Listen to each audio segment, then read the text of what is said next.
আমি এই কথাগুলো বলছি তার জন্য কেউ ডিজার্টেড হবেন না। এটা জাস্ট আমাদের নিজেদের মধ্যে আমাদের মানে পর্যালোচনা করতেই হবে। আমাদের এটা আত্মপর্যালোচনা, এটা পার্টির বিরুদ্ধে আচরণ করা নয়। আজকে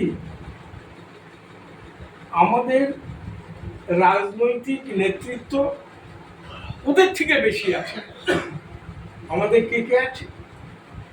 গোড়া ঘরে যদি যাই তাহলে সাবিত্রীবাই ফুলে, তার কথা মনে পড়ে।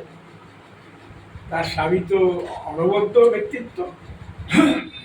আজকে গুরুচাঁদ ঠাকুরের আন্দোলন এবং তিনি রাজনীতি পর্যন্ত করেছেন। 1937-এ তিনি উঠে গেছেন, আর ওই বছরই একটা ইলেকশন হয়েছিল।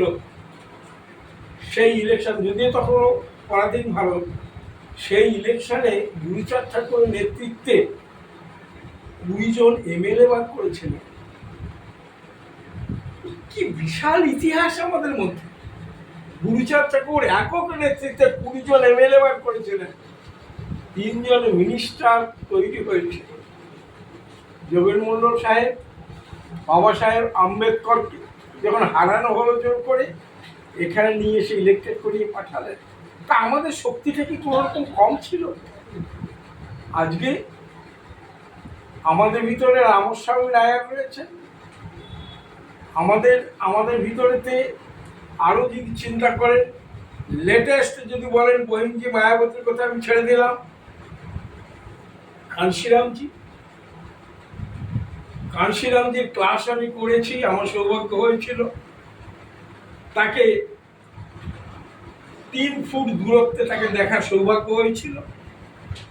সেই আজানুলম্বিত বাহু, ধবধবে ভরসা, তার সঙ্গে একাধিকবার তার সঙ্গ করতে পেরেছি, এটা আমার গর্ব। ওই লোকের সঙ্গ করার পর টিল ডেথ আমি সিম্বলের বাইরে তো যেতে পারবো না, আর বিকজ উই আর সিম্বল। কিন্তু এই সিম্বলটাকে আগলে রেখে যখন পরন্ত বেলায় এসে পড়েছি, তখন আক্ষেপ হয় আমরা কতটুকু গেন করতে পারলাম। গুরুচাঁদ ঠাকুর এবং তারও পূর্বসূরি যারা ছিলেন, তারা কি দিয়ে গেছে। আজকে 150-180 বছর আগে গুরুচাঁদ ঠাকুর এসেছিলেন।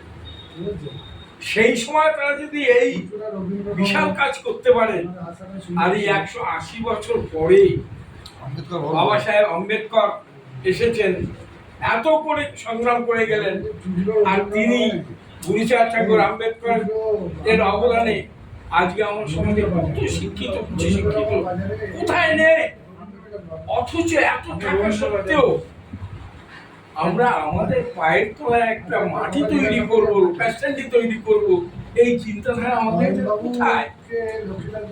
এটা আত্মসমালোচনা আমি করেছি। যাই হোক, এইবার আসি কথায়, এগুলো কিন্তু আত্মসমালোচনা। তো আরে ঠিক আছে, মন্ডল এসেছে। আমার কথা হচ্ছে যে 18টা বিধানসভা আছে, আমরা একেবারে শেষে পড়ে আছি, আমাদের কিছুই হয়নি। অন্যান্য পার্টির মধ্যে শাসক শ্রেণী, বিজেপি, কংগ্রেস, সিপিএম, তারা ময়দানে নেমে গেছে এবং আইএসএফ ময়দানে নেমে গেছে। আমাদের এখন পর্যন্ত ক্যান্ডিডেটই ঠিক হয়।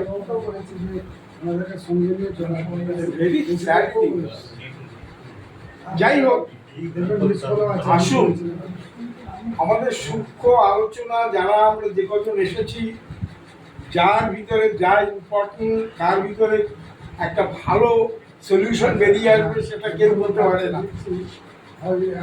তাই আমি বলছি, আপনারা বক্তব্য রাখুন ছোট ছোট করে, জাস্ট সাজেশন দিয়ে যান যে আমরা 18টা সাজেশনের মধ্যে 1 নম্বর, আমাদের হুগলি জেলার 18টা বিধানসভায় আমরা কি 18 জন দেব? যদি দিই আমরা কি সামলাতে পারবো? সামলানোর দিকটা আছে, আর্থিক দিক রয়েছে, প্রচারের দিক রয়েছে, গাড়ির প্রয়োজন আছে। একটা বিধানসভা গোটা ডিস্ট্রিক্ট ঘুরতে হলে কি পরিমাণ পরিশ্রম, সেই ধরনের ম্যান পাওয়ার আমাদের আছে কিনা।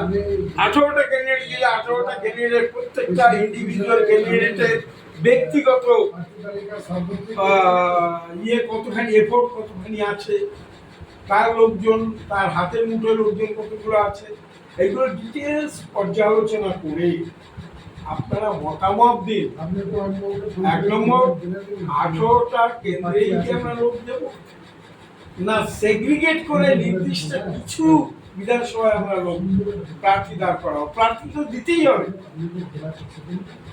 2 লক্ষ নির্দিষ্ট কতগুলো বিধানসভা ধরে ধরে আমরা ক্যান্ডিডেট দেবো, কোনটা আপনারাই বলবেন একের পর এক। এবং বলার সঙ্গে সঙ্গে ফাইন্যান্সটা নিয়ে একটুখানি এফোর্ট করবেন, কারণ আমরা এখান থেকে উত্তমবাবুর নেতৃত্বে আমরা কয়েকজন মাত্র মানুষ এখানে, যারা প্রত্যেকটা ইলেকশনে এবং প্রত্যেকটা র্যালিতে নাইনি করে 3 লাখ 4 লাখ 5 লাখ টাকা করে আমরা খরচা করেছি। এখন এই একটা জায়গা থেকে যদি